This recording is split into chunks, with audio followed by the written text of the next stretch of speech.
Okay, hello everyone.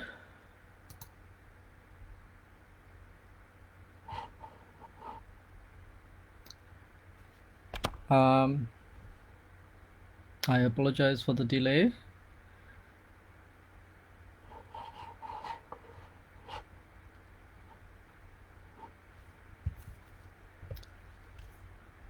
Let me make sure everything's all good.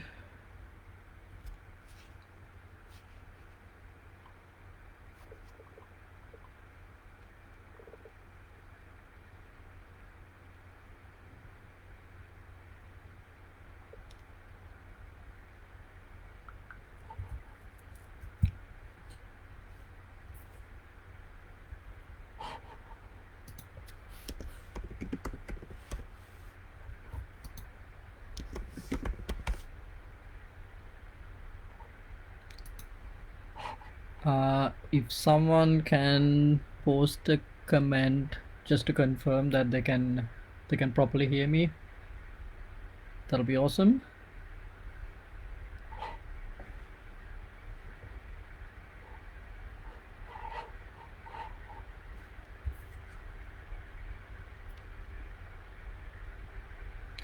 Okay, all right. Without further ado, let's start. So, hello everyone. Thank you very much for joining this live broadcast. And what I'll do is I'll try to introduce myself a little bit, or what I've been up to from my education all the way up to where I am now, and uh, hopefully in the process I'll be able to give you some insights into what it takes to become a robotics researcher, and any if there are any questions, please pop them in the comment section. I'll be happy to answer. uh, the way I prefer to do this is in a more interactive style, where you get a chance to guide the direction of the conversation. So I did my primary and secondary education at Navinda College, Colombo in Sri Lanka, and after doing my A levels way back in 1997 in the mathematics stream, I got into the University of Colombo to do my bachelor's degree, and I ended up graduating in Bachelor of Science in Engineering Physics. And at the same time, I also enrolled in an external degree program offered by the University of Colombo School of Computing called Bachelor of Information Technology, or BIT. So I studied those two degrees in parallel. Incidentally, I was kind of in the guinea pig batches for both of them, because that was the very first year, that the very first time that the Bachelor of Information Technology, or the BIT degree, was offered. And I was also in the very first batch of engineering physics graduates from the University of Colombo, because prior to that the Department of Physics only offered the traditional physics special degree, which was pretty exciting because from the young days uh, uh, I loved to kind of get hands on and build things and understand how things worked, and the engineering physics degree was right down my alley, where we had to do a lot of microcontroller programming, programming embedded devices, and that was awesome. So a lot of that helped me later on getting into robotics. And yeah, so once I graduated in 2004, I wanted to do my higher studies. I wanted to do a PhD. I wanted to do a PhD in robotics, and I joined the Australian National University, the ANU in Canberra, and started doing my PhD. The topic was related to underwater robotics, where I was developing a localization system for underwater robots, and we were trying to build a swarm of small underwater robots. And the sorry, the robots that we were building were quite small. They were about half a meter in length, about 10 centimeters diameter, which meant a lot of off-the-shelf sensing and localization systems wouldn't fit in there. So I had to develop a localization system that allowed each of the robots to know where it was relative to the other robots in the swarm. And for that, I used acoustics, using acoustic pings and then localizing the pings, and being able to get the orientation, the bearing, and the range for each of the neighboring robots. So at the end, after I graduated, then I started as a postdoctoral fellow at the CSIRO. So the CSIRO stands for the Commonwealth Scientific and Industrial Research Organization. So that is the national science agency in Australia that is funded by the federal government, where we do research in a fairly broad field of studies. So starting from things like robotics, IoT, we go to biosecurity, agriculture, energy, mining and minerals, astronomy, manufacturing. I'm probably forgetting a few, but it's a fairly broad-based research organization. And the particular lab that I joined did sensor networks and robotics. So I spent 3 years as a postdoctoral fellow attached to the sensor networks group, which is now called the distributed sensing systems group, where I didn't necessarily do robotics at that time. I was more using the skills that I developed during my Ph.D. in acoustics to do bioacoustic monitoring of the environment. We were trying to listen to bird sounds, frog sounds, fish sounds, and also listening to honeybees. So it was a pretty interesting time.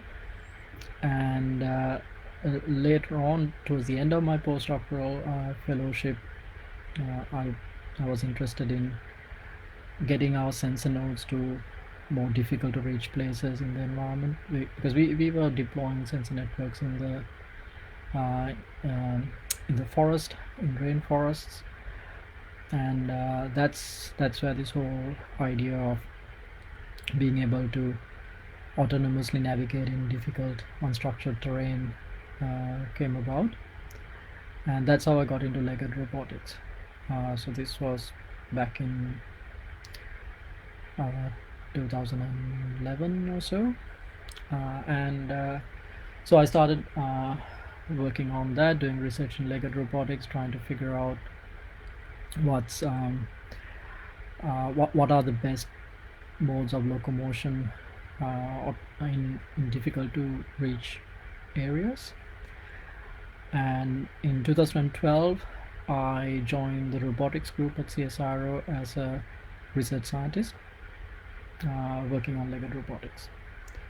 And now I'm a senior research scientist there, and also research team leader, leading the dynamic platforms research team, where I still work on legged robotics. So that's a fairly brief summary of the journey that I had coming up to this point. But there are some interesting aspects along the way, and I guess one of the main things that I I think might be interesting to an audience from Sri Lanka with aspiring uh, researchers who want to get into the research field is it it's a fairly big step, or I'd say maybe a fairly uh, fairly steep learning curve, uh, going from doing a bachelor's degree in Sri Lanka into doing a PhD, doing postgraduate research. Especially in my case, I went from a bachelor's degree to a PhD, and I think almost there's hardly anything in the education that I had in Sri Lanka that really prepared me for what doing a PhD was. So it literally was a sink or swim type of a situation.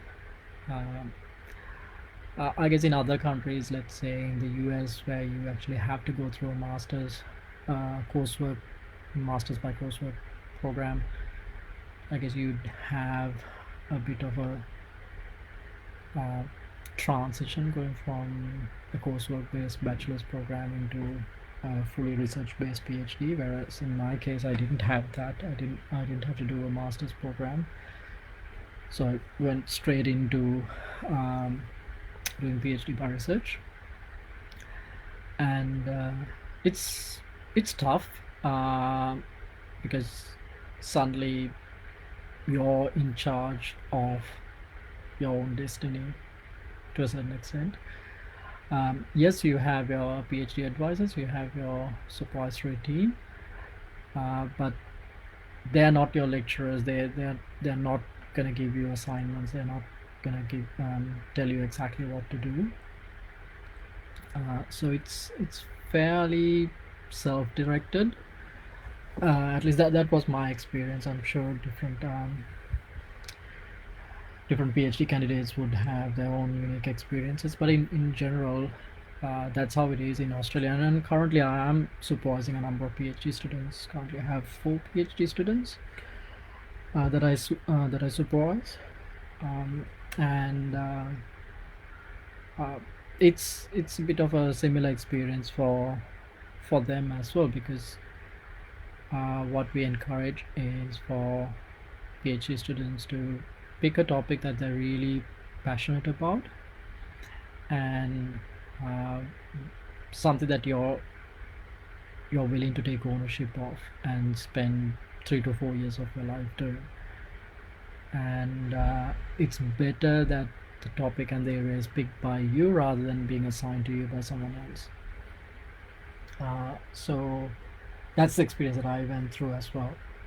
So I still remember the first it was the first day that I came into ANU, met my supervisor, sitting in his room, and we started this chat about, okay, what am I gonna do? So what do you want to do research in? And I still remember very naively telling him I want to do research in robotics, and then he laughed because robotics is such a broad topic, and you can't do a PhD in robotics. You have to pick uh, pick a topic within robotics. And yes, in the end, I started working in underwater robotics. But again, even underwater robotics is a broad field, so you can't do a PhD in underwater robotics. You have to keep narrowing down until you find a problem worth solving, a problem that you're willing to dedicate 4 years of your life solving. So even the very effort of being able to narrow down a research topic is not an easy task.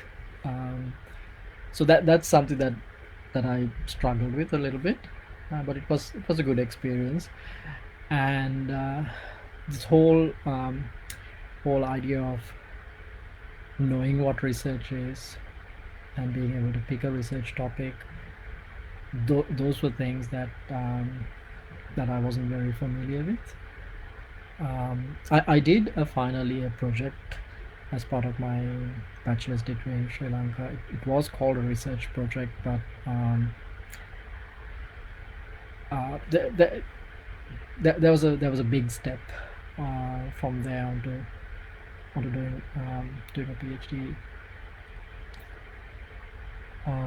and yeah, and if there are people listening to the broadcast and if they have any specific questions about all of this, please please do ask. And so going beyond that, so once I did manage to settle into a topic and start working on it, the the broad area that I was doing research in is it's identified as field robotics, and that's still the area that I'm working on, which is identified as, I guess, a more experimental area of robotics. So it's not necessarily just doing theoretical stuff. It's not just doing simulations. It's where you try to, I guess, demonstrate your hypothesis on real systems deployed in real world environments, where you don't necessarily have full control of the environment. So your systems need to be able to deal with changing circumstances, different lighting conditions, different environmental conditions, and the environments are typically unstructured, and that's the very broad area of field robotics. And some of the field robots, if you see them, you might not even identify them as being robots. So for example, in our lab at Csiro, we've automated things like 30-ton trucks and forklifts that can operate completely autonomously, unmanned. And if you see one of these trucks, a haul truck or a forklift, it doesn't look like a robot, because typically you think of a robot as being kind of a humanoid shape and all of that, but that's not necessarily the case in field robotics. However, when you're doing a PhD, something that I had to learn is building a system or kind of building a widget does not give you a PhD.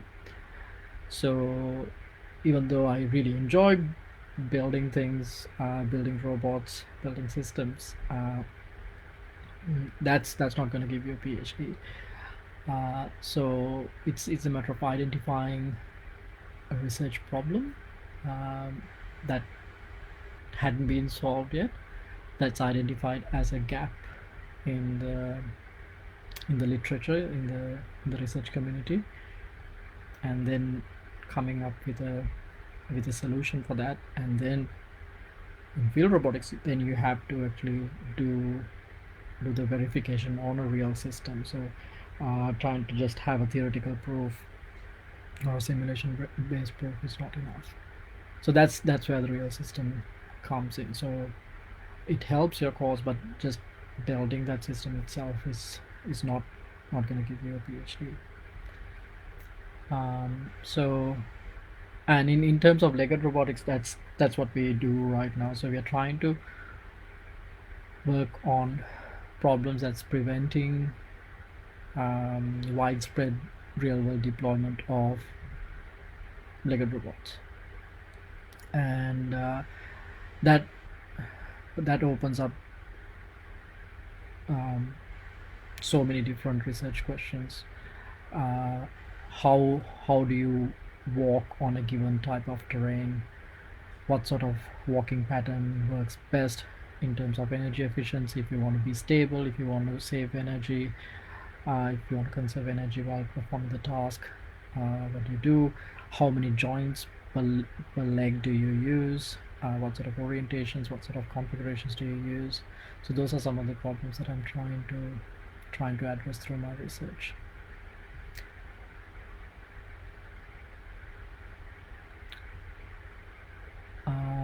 What else? So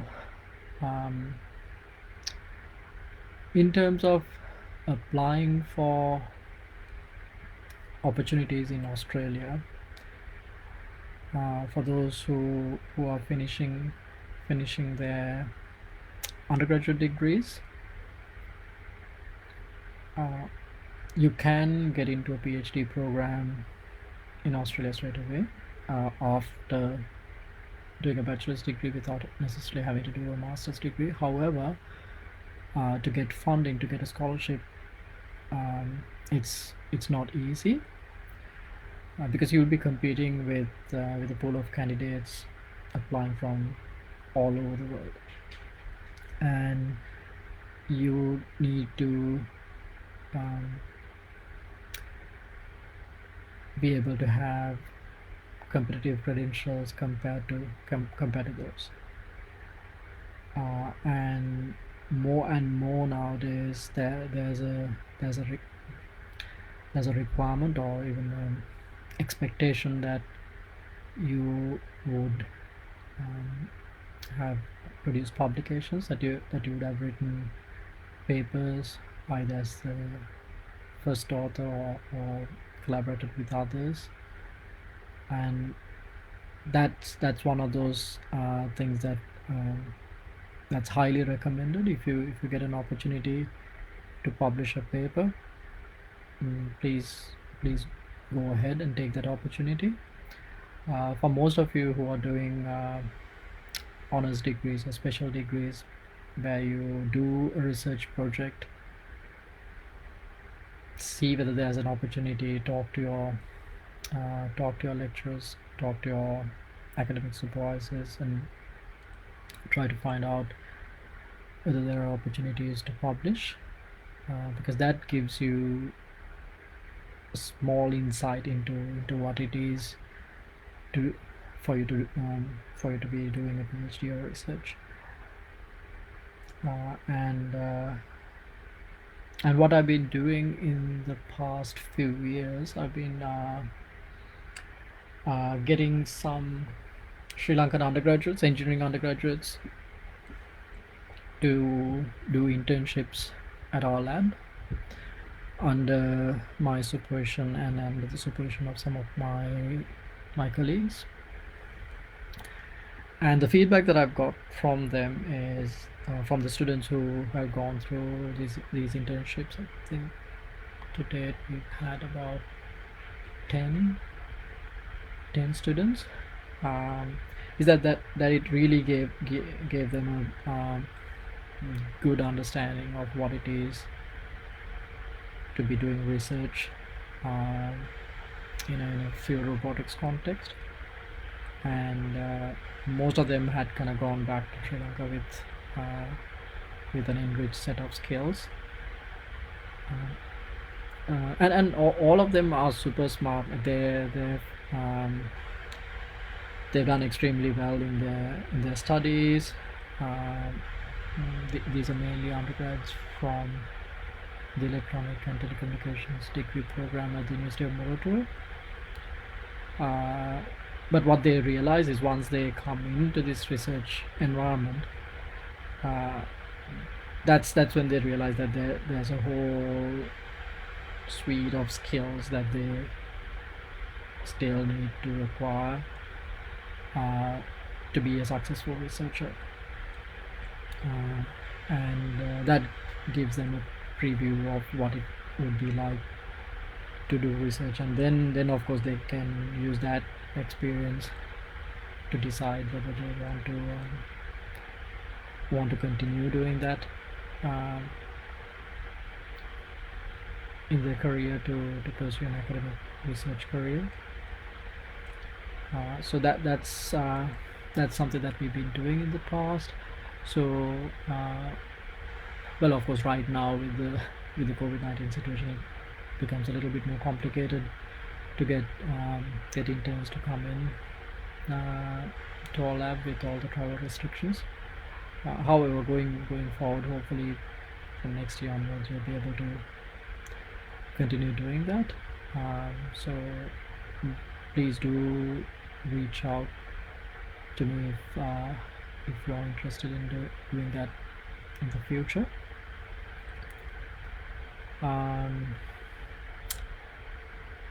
Yeah, I'm not seeing any comments as yet. And yeah, I was expecting to get some hints and some sort of guide from the comments that are coming in based on the interest of the audience as to what else I can talk about. Yeah, until we get questions, I'll keep going. Maybe talking about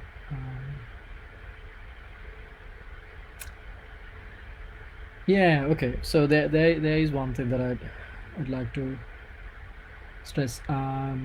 This is something that I've seen in the interns that I've engaged in the past, especially from Sri Lanka, but I do see this even amongst Australian undergraduates that we engage in, but it's something that's been specifically noticed in students that I engage from Sri Lanka. Now, when you prepare a CV or an application, it's great that you note down all the projects that you've done at uni, all the group projects and everything. However, what we expect when we recruit students either into a PhD program or internship program is to find out what's unique about this student. So when we see kind of an inventory of things that you have done, that doesn't necessarily tell us what have you done that made a difference.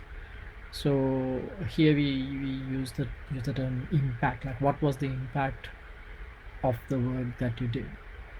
So that's really important. So I've often responded to some of these students, okay, like yeah, you in your CV you have this list of projects that you've done. Sometimes they've been part of teams that won robotics competitions, things like that. But what I'm keen to know is what did you do that made the win possible? Like what was that difference? What was that special thing that you did? It might be an extremely small thing, doesn't matter, but I'm interested in knowing that. And that that's a very common expectation amongst myself, my colleagues at Csiro and at other universities. So when we hear from a student who wants to engage with us either as a PhD candidate or an intern, is we because the reality is we get approached by lots of students, not just from Sri Lanka, from all over the place. So we'd like to find out what's unique about you. What are the unique skills that you bring in that would make you stand above the rest. And again, when I say skills, it's not saying, oh, I can program in Python, I can program in C++, I can program in ROS. That's just the beginning of it. So we'd like to know, okay, how did you use that in a setting that made a difference? So that's extremely important. So if you're listening to this and if you want to approach a research institute. Oh, I guess this applies to even employment. It doesn't necessarily have to be research. When you prepare your CV or application material, make sure that you try to highlight that, um, especially in things like group projects. Uh, what did what role did you play, and what difference did that make? So to make that connection from what I did to what happened in the end, that's extremely important. Um, so we got about just under 20 minutes left. Uh, Maybe I'll ask the organizers if Adil and Marcel, you guys are online. Are there any questions that you'd like to ask on behalf of the audience, that I might be able to answer?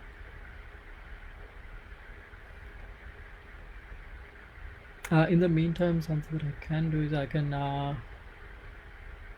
talk to you a little bit about CSIRO's way of engaging PhD students. So, as I mentioned earlier, CSIRO is Australia's national science agency.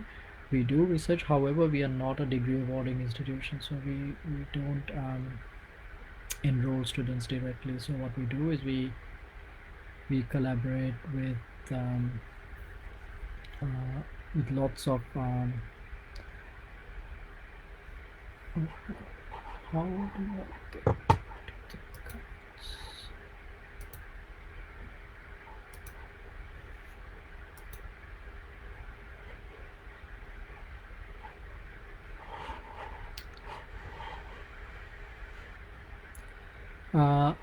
Marcel, I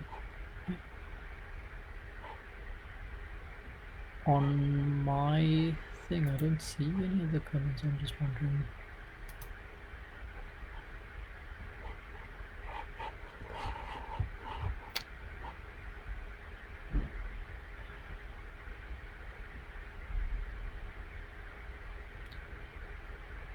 Guys, give me a second. I'm trying to figure out how to see the comments.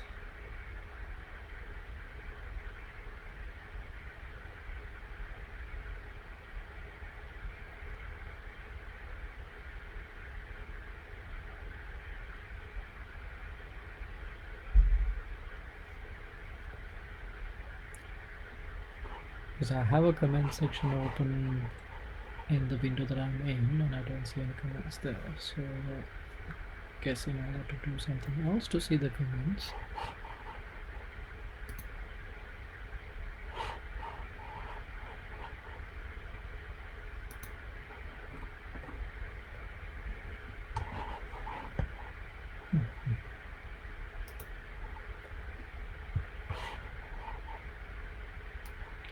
Please bear with me for a second.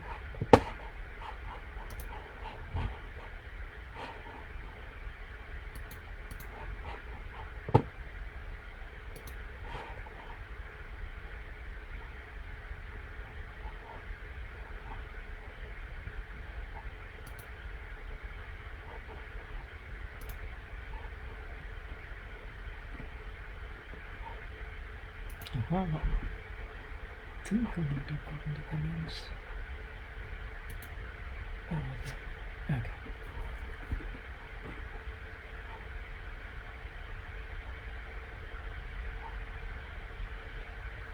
Okay. Questions. Okay, as a computer science undergraduate, what path should I take if I'm to move towards a career in robotics? Good question. If you ask a roboticist, they'll probably say a robot is about 30% hardware and about 70% software. So as a computer scientist or a computer science student, you're in a good place to be part of the robotics community. So it's all the way from low level programming, let's say Arduino programming all the way up to very high level C++ programming. Uh, if you're a good software engineer, if you're a good computer scientist, there are always problems in robotics that you can solve.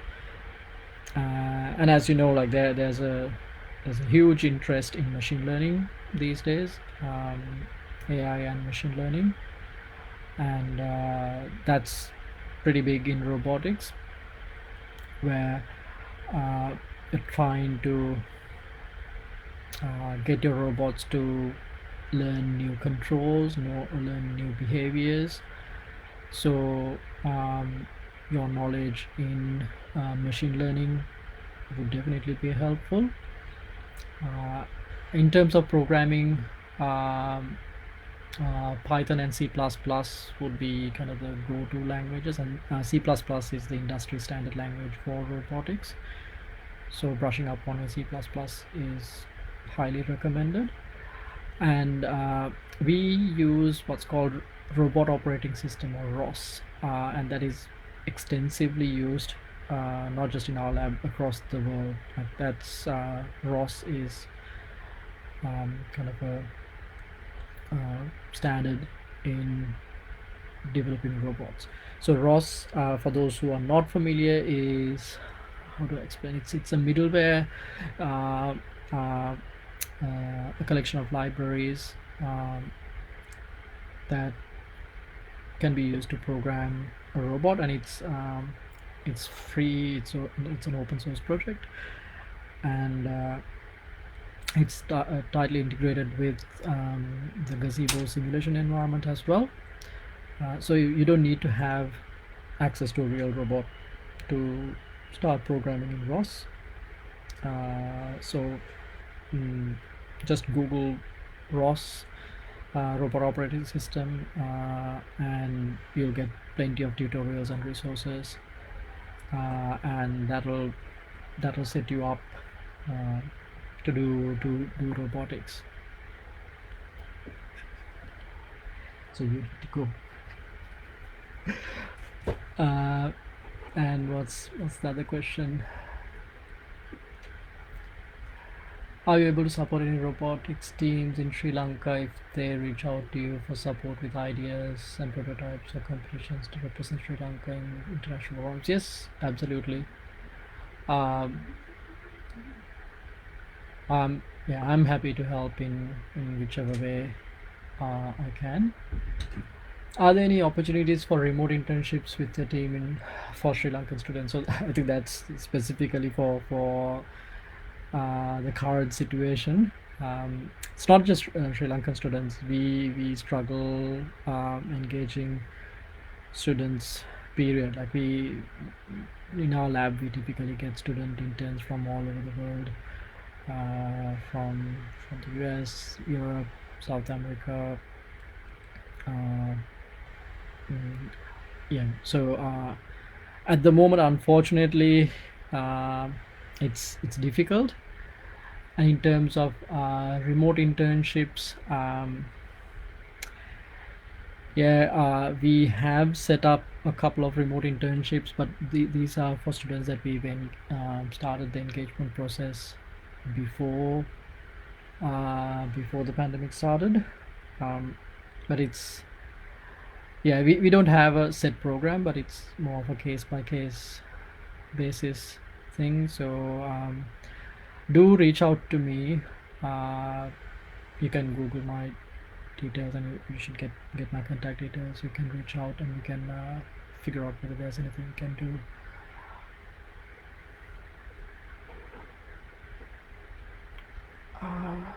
So questions on Sri Lankan robots. How far is it? I'm not exactly sure what that means.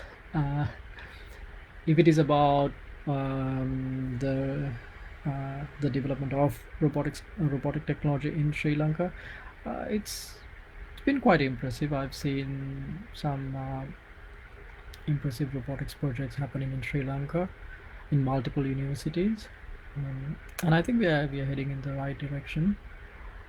It's still a developing field, even even in Australia and all over the world. And I think it's a great area to be in, and yeah, with lots of opportunities going towards the future.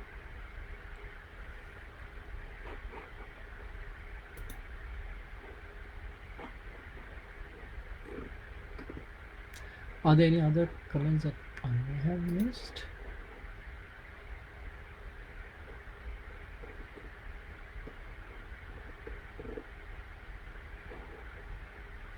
I'll quickly go back to what I was saying earlier before I started looking for comments. The CSRO, the way we engage with students. Oh, there are more questions. I'm missing these questions. So Asar was kind enough to send me some of those questions. How important was it to take part in student competitions while at university to develop your skills and interest in robotics? Did they help with securing a role at CSRO? I'm sure it would have, but unfortunately, in my case, I didn't participate in any robotics competitions while I was in Sri Lanka. Because I don't think at that time there were any robotics competitions that Sri Lankan students participated in, and especially given that I was doing an engineering physics degree at the University of Colombo, robotics wasn't even a subject. The way I actually got interested in robotics was I did my undergraduate thesis project is something that I proposed myself and did. It was on robotics, so I built what was called a virtual robot arm, and I was the only one who did a robotics related undergrad project at that time. So it was all self motivated. So when I see undergrads right now in Sri Lanka getting opportunities to participate in these international robotics competitions, I think that's amazing. That's really cool. I wish I had those opportunities when I was studying. Um, so unfortunately, to directly answer your question, Minori, no, it didn't, because I didn't participate in those competitions. But if for those who do, I'm pretty sure that definitely will help securing a position in a research institution or getting into higher studies. Do you find yourself getting involved less in the hands-on work now that you're a team leader? Yes, and that's something that I miss.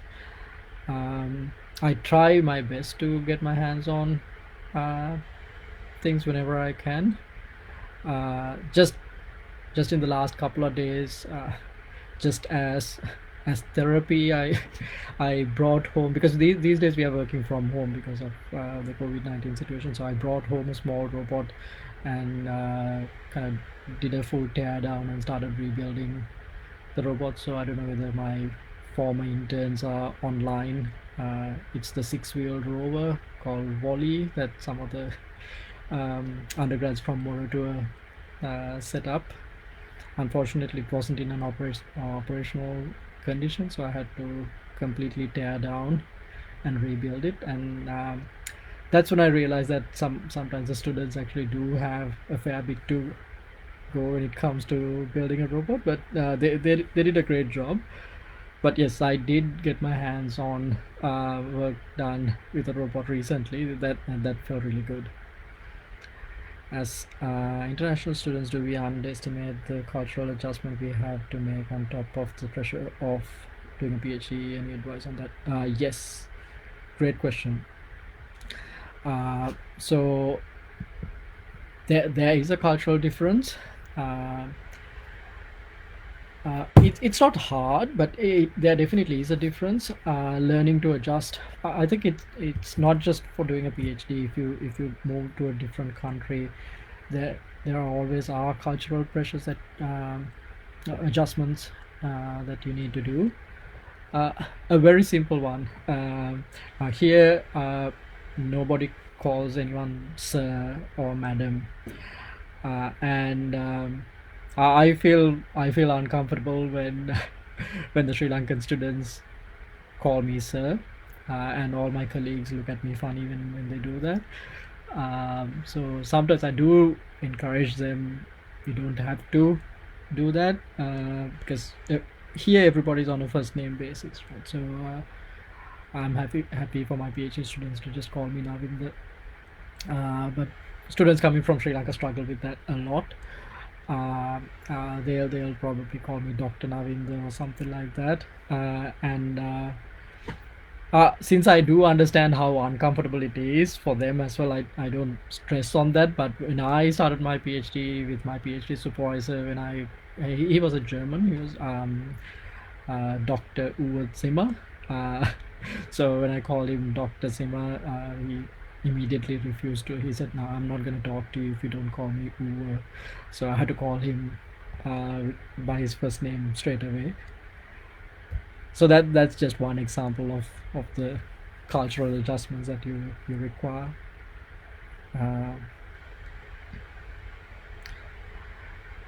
Can you please talk more on collaborative research and environment where we can work remotely? So yeah, Netmi, unfortunately right now we don't have anything set up as such for to do remote research, but this is something that we will have to look into given the current situation.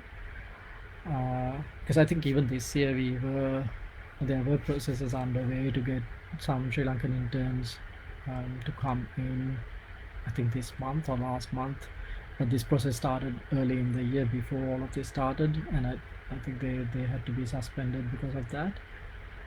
And as some of you might know, some parts in Australia is currently going through a second wave of infections.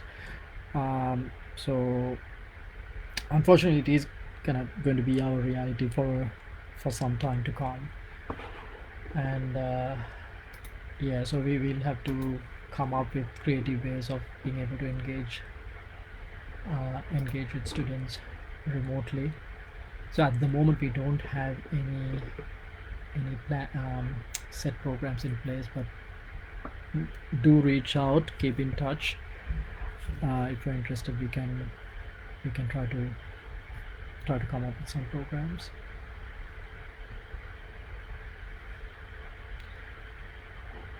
So Asel, if you're there, I see 11 comments right now, but if you see more than that I'm not seeing, please send them through like you did earlier.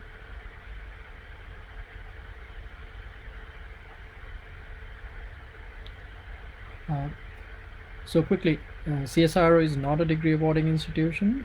We engage with local universities and collaborate with them. So as a PhD candidate, you'll be directly applying to these local universities, and whether you get admitted to these universities, CSIRO has no say on it. So you'll be admitted to these universities.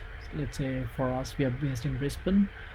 The main local universities are the University of Queensland, UQ, and the other one is QUT, the Queensland University of Technology. So these universities will decide whether your application is good enough to be admitted, whether you are good enough to get a scholarship, and in parallel you'll be applying for a top-up scholarship from CSIRO, and you'll be talking to a CSIRO researcher in parallel, and then we have engagements, we have collaborations with these universities, and that's how you come on board as CSIRO affiliated PhD student to do our research. So that's how I engage PhD students, because I have adjunct positions with both UQ and QUT, and that gives me access to students from those universities. However, the interns that I was talking about earlier are directly engaged by CSIRO.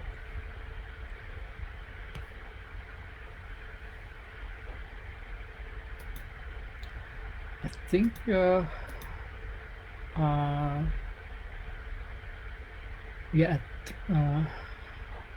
it's well, okay, so since we did start late, I guess we have 10 minutes from the hour, but it's up to the organizers whether they want me to keep going. I mean, I'm happy to answer any more questions if you have.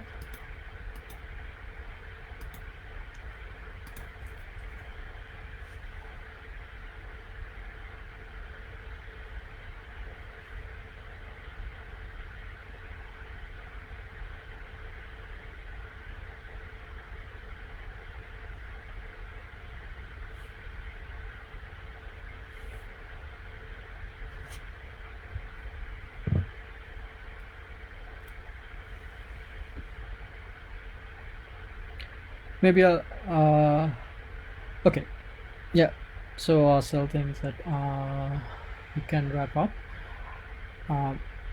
and yeah, so thanks again for giving me this opportunity to talk to you guys, and thanks for the great questions as well. uh, I'll keep looking at the comments, and I'll answer any further questions you guys have. If not, do reach out through email, and I'm happy to answer any further questions. All right, thank you everyone. Good luck.